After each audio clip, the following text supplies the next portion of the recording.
మీరే ఒకటి చేస్తారా?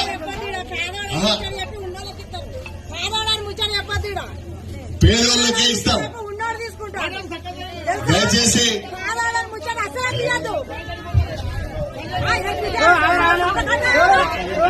వినండి.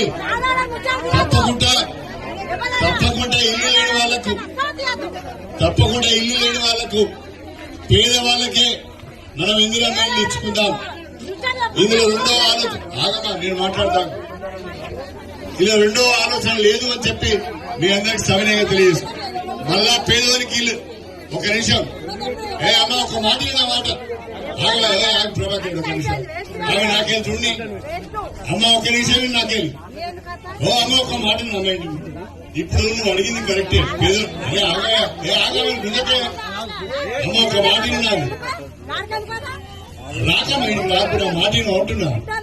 ఇప్పుడు రేపు మళ్ళా ఇల్లు కావాలి అంటే మనమే ఇవ్వాలి, వాళ్ళు ఇయ్యలేరు.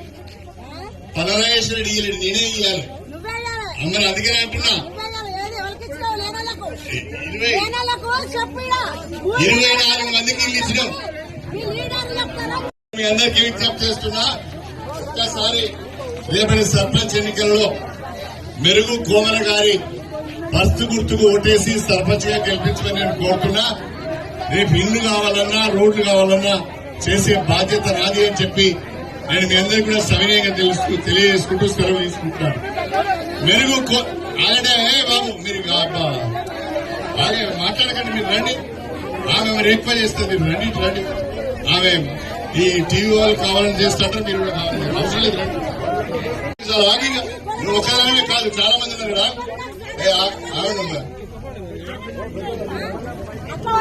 ఆమె టీఆర్ఎస్ వాళ్ళు పంపించినట్టున్నారు, పదరాజేశ్వర రెడ్డి గారు పంపించినట్టున్నారు.